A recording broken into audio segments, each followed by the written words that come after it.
It is MS Office Hours. It is Thursday, May 16th. We are nearing the end of Office Hours season. I am one of your hosts, Heather Cox, and with me today are Victoria Dean. Hey, I'm Garrett Chandler. And I'm Andrea Sangrio, and we are thrilled to have with us today Mark from our marketing team. And I've gotten to work with him on several occasions with Reflect, and he's just got such a great message. And the reason I asked him to join us today is because the last time the topic came up, there were lots of questions around using Reflect for higher ed. And so no better than Mark to kind of go over that with us and really give you some great ideas and examples. So I'm going to hand it over to Mark. Great. Thank you so much, Andrea. And you can see my screen, correct? Yes, we can. Yes. That's great. Just always useful to know. So g'day, everybody. Mark Sparvel from Microsoft Education Marketing. Delighted to be here. I've enjoyed the first half an hour of the call. I promise not to ruin it in the second part of the call. A little bit about me. As you can see, I'm connected with a number of organizations around emotional well-being and mental health. I'm an ambassador for the Emotional Intelligence Society, an advisor for Goldie Hawn's Mind Up Foundation, support work of Free the Mind, and a founding member of Karanga. And also you'll see a link on the screen. I founded and I lead a community focused on sell-in education. There's about 32,000 people there. The link's on the screen. You're welcome to join it if you're looking for practical resources to support mental health and well-being. Think about this, if you like, as an introduction and an invitation. It's an introduction to some of the Microsoft solutions from GitHub and also from Reflect. And also it's an invitation to follow up with me through Andrea if there's any research or there's additional information that you would like. I spend a lot of time delivering keynotes and sessions around the globe connected to the critical importance of well-being, both in K-12 and higher ed settings. And keep an eye on the chat. Feel free to use that and add any information or questions, and I'll keep an eye on that. Obviously, from my accent, though I'm sitting here in Seattle, Washington at Microsoft's headquarters, I'm from Australia, and those two little beautiful girls are my granddaughters. And in a sense, that's what drives me, because schools aren't places where we go to learn stuff. Schools are places where society is created and recreated. It's where we shape our preferred future that we want to live in, that our children and our grandchildren, with all of their funny sayings that you shared in the text chat, want to live. We've got a question coming up, which is an emotion check-in question. I popped it in the text chat before, just as a number answer. How are you feeling right now? So we're going to use the Chihuahua scale. So pop that in the text chat. How are you feeling at this moment in time? So Chihuahua me, thank you. Thanks, Nicole. You're first up. You get a gold star for that. Emotion check-ins are really critical because they do the three things on the screen. They give everybody, whether it's faculty or whether it's students, permission just to pause. It's that gap between an action and a reaction. It gives you permission to reflect, and the word reflect, when we chose that for the Microsoft solution, is a Latin word that means to bend back. So reflect means to bend back, and that's what the Reflect tool does. It bends back self-reported well-being back to the user, back to the individual, the student, and also makes that available, bends it back to the instructor, the faculty, to be able to consider what that means. Importantly, an emotion check-in gives you permission to feel. And those three things matter greatly at the moment in higher education. Here's another reason why emotion check-ins matter. Judging how somebody is feeling by their expression is proven to be flawed. You simply can't believe everything you think. And there's a number of reasons for that. Some of them are social, some of them are cultural, some of them are to do with trauma. This example is one I share often in keynotes, and this is the cut down version. You know, a person who is furious, or I would ask a group of students or educators to detect the emotion. He's kicked a winning goal. This is delight. This is being thrilled. Similarly, this young woman here is in a high state of absolute ecstasy at Taylor Swift concert. She could not be happier. She's experiencing an extremely high energy, positive emotion. It just doesn't look like it. It's why we need to create places to pause, to reflect, to feel. It's why we need to develop an emotional vocabulary. This is probably the most critical element of becoming emotionally intelligent, is over time introducing more granular language to express how we feel. You might be familiar with this model. It's based on the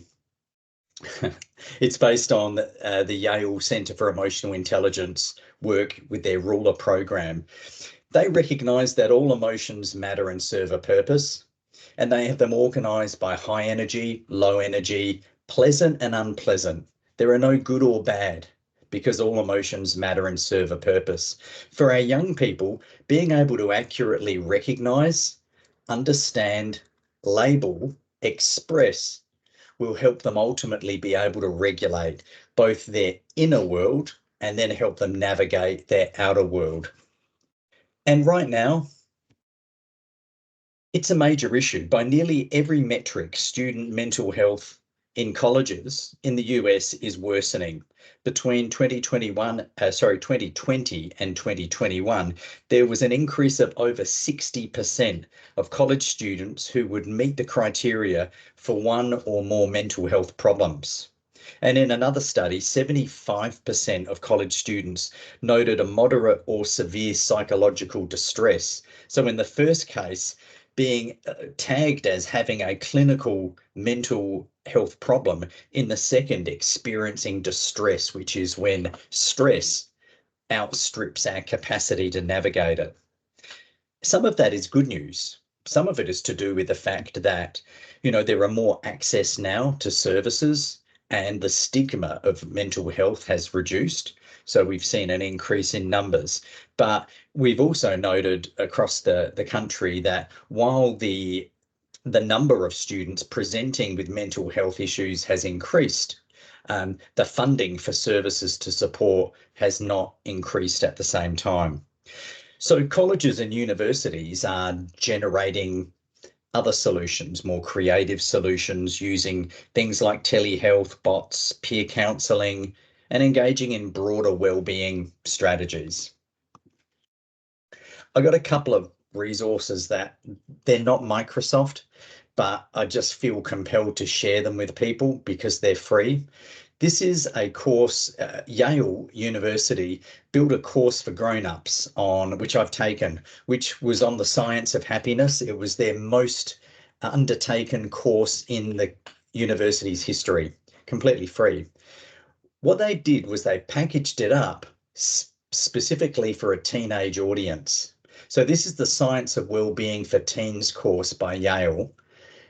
It is phenomenal. Every teenager should do this course. It should be mandatory for everyone to do it, to learn how their brain works, how emotions are constructed, the myths around what makes us happy, and the science behind what helps us navigate. So that's one that I would recommend, and the links can be available in the deck afterwards.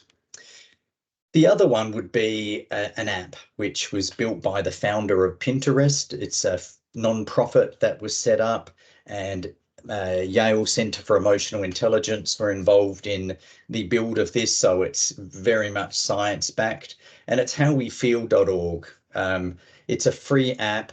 It runs on iPhones and Androids, and it's essentially a journal for emotions, but it's when you get that on your phone, you'll be impressed with it. Again, the purpose is to increase our ability to recognize, understand, label, and express. We'll move into a couple of things about Microsoft in a moment. This is one which is on GitHub. And again, I'm not a technical person, but maybe it might be useful for this call in the future. But sitting in Microsoft's slice of GitHub is the code for building in a college, or specifically for universities and colleges, a series of dashboards which are addressing student mental health. And you've got a screenshot of that at the moment. And I've actually got, I don't know whether this will work when I flip my screen around, but I'll get Andrea just to, you can be my confirmer, Andrea. Can you see Poe at the moment? Yep, I can see brilliant. Poe. Okay.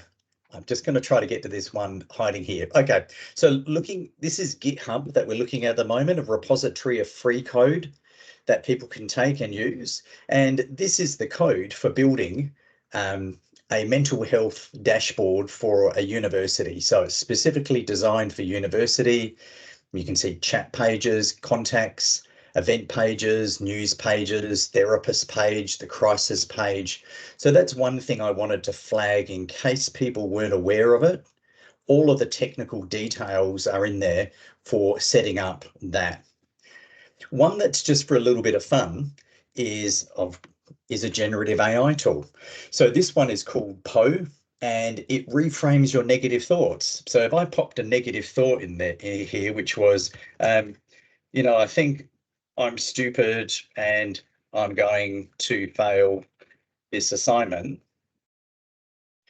what Poe will do is offer some suggestions for reframing this. Okay, so if you like, it's taking, a growth mindset lens across this. Now, you could do a similar thing with Copilot, of course. So in Copilot, I could ask Copilot to act as a counselor for a university student struggling with their workload and life. And Copilot will take on that persona, will say, sounds like you're facing challenges with your workload. It's important, and here are some strategies. So there's a range of interesting sort of tools and solutions floating around that we could use, and more on those in just a moment. And we'll get into Microsoft Reflect. Here's a high-level comment to make about this current state of play that we were hearing about. Faculty have become first responders to mental health crises. We know that there are creative approaches being taken. University of North Carolina has trained all of their staff in mental first aid as a result to recognise that they are first responders to, essentially a psychological accident. And they're being taught how to recognise, respond, and refer. The brain doesn't mind stress, but it hates feeling out of control. So all of these strategies help with that. There's often a mistake made by people who think this well-being topic is all about smiley faces and stickers for everyone. A comment that I would make would be this, that, these smiley faces were designed by a graphic designer, Howard Bell in the 1950s for an insurance ad campaign. On the back of them are polymers, adhesives, reactive or non-reactive molecules. Essentially, it's the science that makes it stick. The reason approaches to well-being work, like Microsoft's approach, is because of the science at the back of the sticker. That's what makes it stick. Let's have a look at Microsoft Reflect. We'll jump into that. Oh, here's an interesting stat point before I do that. From the latest Microsoft Work Trends Index, look at number 3, the top skills required for an AI-empowered future. In fact, the first 5 are all very human capabilities: emotional intelligence, creative evaluation, intellectual curiosity. If you want a job in an AI-powered future, emotional intelligence isn't just about minimizing the harm of tough times. It's about maximizing human potential. Let's have a look at my favorite tool. We're looking at, this is the public facing view of Reflect, so not the inside Teams view. And if you've got a Microsoft license that you all have, then you're able to go to that web address at the top, and you can create a Reflect check-in outside of Teams for your faculty to do at the start of every meeting as an emotional check-in, or for your class. So it works on the web, and that's what we're going to do in a second. Here are some that have been created. I'm going to create a new check-in, and I'm going to ask, I've got some choices here. Custom question might be good, but let's just go with, overall, how did this week feel for you? I could click on preview to get a sense of what that looks like for the end user. So emotions organized from pleasant to unpleasant. So let's say I'm sitting about here. Well, I'm good. Then it starts to develop that language granularity. So we can see that we've got a whole range of words to choose from. They appear at the bottom with the cute feeling monster, but they also have a human reading them. So we didn't want to have a flat robot voice. So a human reads these. It's available in about 42 different languages as well. And I can submit that. Now, if I create that check-in, it'll generate it as a QR code, which you can share easily. You can push it out into a Google Classroom. You can push it out into Teams. You can generate that in a number of ways. A couple of things just to comment on. If I look at one here, I don't have any that have been really well filled in. How do you feel about being a mentor? You can see you get this gorgeous view. Emotions are data, so we have this gorgeous view here, and we can drill down, we can have a look at information, we can hide the names, we can look at the response distribution, we can save that as an image and share that. So there's a lot we can do with that data. Over on the left-hand side, you might not be aware there's a range of resources to support people. So it's not enough just to know how are people feeling, but there's a range of tools to use, meditation tools, opportunities for practicing mindfulness or body scanning, reflective moments. If we look down here, there are movement activities. There's mindful games to play. There is peaceful music if you need, a student is studying and they just need to have some quiet music rather than going onto Spotify and getting lost. These have all been curated. We have a partnership with Calm, and we have all of the Calm resources syndicated within this environment too. We've just released podcasts to help people navigate emotion. So when they've engaged in a check-in and it turns out that they're feeling exhaustion, then there'll be a recommendation of a podcast on how do you recharge from exhaustion.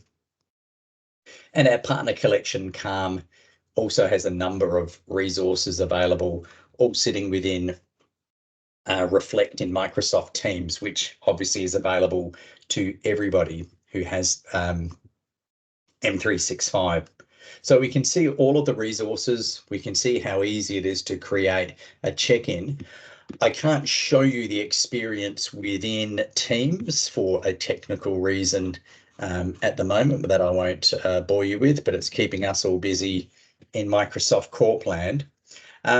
Couple of things I just want to call out about Reflect. Number one, this is the web address. If you've got M365, you can have that web experience that you just saw then with all of your faculty, with your staff, or with groups of students or a group of parents who are visiting. They can respond on their cell phones. And I can tell you, having done that millions of times, it has a huge impact on people when they see their cute little feeling monsters appear on the screen. Reflect has a number of LMS integrations and more coming, and you can see a couple of them on the screen. We've already mentioned Google Classroom, but obviously we have with Moodle and Schoology and Canvas. So it doesn't have to just be used within the Teams environment. The process, as I showed you a moment ago, is really quick and easy. A create, so we create it. One thing that you didn't see on my example is we have built-in prompts to help you, and these are some of them, but we're reflecting on not just social learning, but we're also reflecting upon academic progress. We're reflecting on those other work skills. So reflecting on the instructional load, the environment at the end of a learning cycle. So you'll have a whole bunch that you can choose from to help you. If you're stuck on what should I ask students to reflect on beyond how are you feeling, which is really kind of hard because we never feel one emotion at once. We always feel multiples. You can control what can be seen, whether the language is simple, whether the language is complex, whether names are recorded. So you have, as the owner of the Reflect, quite a great deal of control. The sharing that we've talked about, it can generate by QR code, or you can push out into a Teams channel. People will respond, and that's perfectly easy to manage. You can view the data both numerically. You can view the data. Output as in Excel, or obviously as a gorgeous collection. We call this together mode. But you'll find all of the data is being dropped into Insights. So within Insights, you'll have all of your achievement data, contribution data, all of the assessment data that you collect in teams. But now think about this as you've got a heartbeat running along top of it. And we certainly know from research that academic progress and achievement is tied directly to learner well-being. Emotions literally are the gatekeeper to cognition, to motivation, and to attention. So they're the gatekeeper of those three: how we think about the world, how we process the world, how we prioritize the world. You know, there is no student achievement without a focus on well-being. So we've highlighted the brain breaks, which are built in. Again, a little bit like taking a moment to do an emotional check-in. It signals a pause, a chance to reflect. We have them organized from meditate to move to play and music and podcasts. We're partnered with Calm, so we have high quality resources constantly being added into Reflect. And there's a number of videos. It's interesting, in higher education, a lot of people had said, look, the feeling monsters are too childish. Can we turn them off? And the answer is yes, you can. You can just have emojis. But I've actually yet to find a university on the planet that's done that, because even adults who use this with faculty seem to really like the feeling monsters. That's just a quick glimpse of the current podcasts. And I'm going to wrap up my talking bit and do some listening bits at this point in time. So that's Microsoft Reflect. That's also a quick glimpse at some other resources, including from GitHub, and also those resources like from Yale, designed for teenagers, How We Feel, again, a completely free app, all in the kind of same aim, which is to help every learner and every faculty member develop their emotional intelligence, their ability to recognize, understand, label, and express, and at the end of the day, regulate emotions, not dismiss them, deny them, or diminish them, but regulate them so they can navigate positively forwards. And I'll stop right there. Over to you, Andrea and Heather in the studio. Yeah. People might have some questions. Yes, we've got a couple in the chat. And it's just always, I'm just going to start by saying it's always so great to hear from you and get these reminders for myself. Even I've had a tough emotional day from things changing on my side. And I really enjoyed being able to take this moment and just pause and really listen in and not multitask. I turned everything else off. And so thank you for coming and sharing all of this information again. So in the chat, Chris, do you want to come off mute, or you want me to read them? Oh, and I've got an off-brand T-shirt too. You were talking about T-shirts before, so. Yeah, I also want to know how I get a purple one. Oh. But kill Chris someone. asked in the chat, can it group by emotion type, positive or negative, Yeah. on a group area? I'm so glad Chris asked that question. Thank you, Chris. We rolled out a new organizing tool only in the last month for Reflect, which basically it takes all of the emotions and categorizes them by their intensity and their time. So there are some emotions which we've grouped as sort of volcanic. You know, they're hot and they're fast and they burn quick and fierce. And then there are others which are more kind of long-term emotions. So what I'll do after the call is I'll make sure I send that through to Andrea and Heather. Just the last blog that announced those, Chris. I didn't think about it because my demo view that I have doesn't have it because I'm not in an education tenant and I can't get inside one at the moment, but really glad you asked that question. So short answer, yes. And then he asked another one right behind that one around, does the AI signal trends such as Johnny has been red, yellow, orange state for the past number of check-ins, or how, I mean, I know Insights does some of that, but can you elaborate on that? Yeah, there are some new, it's a tricky area. Even the PO reframe is tricky, right? Because the last thing we want is to be anybody to be seen as suggesting to, you know, students that some kind of algorithm is going to be able to give them the advice they need to navigate their emotions. You know, learning is a social process. Humans are social animals. The best people poised to help other people are people. These tools, though, can help along the way by at least providing conversation starters or a pause and a moment to reflect or think, because the truth is everybody doesn't have the same access at times to somebody to talk or think around about. And sometimes people don't want solutions. In fact, they resent them. What they want to be is heard. And it turns out in studies that students are quite happy to be heard by an AI, reflected back what they're saying, but without any recommendation or suggestion. It's sometimes enough to bear witness and be heard. The question was around the analysis of the data. At the moment, it's on our blueprint for more sophisticated AI analysis.